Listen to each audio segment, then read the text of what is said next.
Assalamualaikum warahmatullahi wabarakatuh.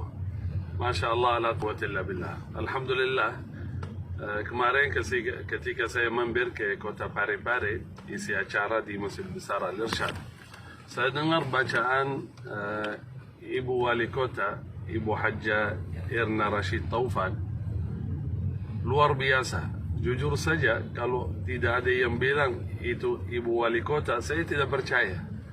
Jujur, Masya Allah, bacaannya bagus, tajwidnya bagus, suaranya merdu, Masya Allah, luar biasa. Beruntunglah Pak Wali Kota mempunyai istri kayak Ibu Hajjah Erna.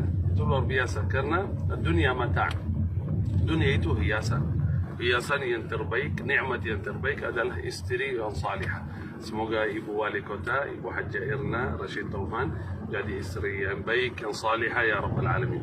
Dan luar biasa, saya senang sekali khususnya dengan program Pak Wali Kota Parepare, menjadikan kota Parepare kota santri.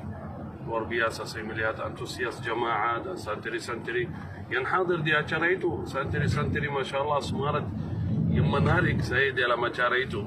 Rata-rata santri bawa buku tulis. Itu luar biasa. Itu berarti serius mereka ingin mempelajari ilmu. Semoga ya Rabb, Pak Wali Kota, Wakil Wali Kota dan seluruh anggota pemerintah kota Parepare diberkahi oleh Allah Subhanahu wa taala, dilindungi oleh Allah Subhanahu wa taala. Pesan saya khususan kepada Ibu Hajjah, Ibu Erna Rashid Taufan, saya harap terus istiqamah membaca dan tambah hafalan.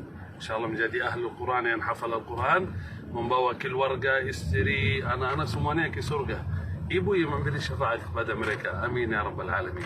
Saya Syekh Muhammad Jabir siap mendukung program Kota Parepare menjadi kota santri.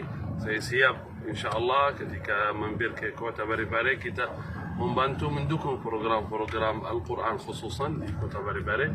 Semoga menjadi Kota Parepare kota Al-Quran, kota santri yang diberkahi oleh Allah Subhanahu wa taala. Barakallahu fikum. Assalamualaikum warahmatullahi wabarakatuh.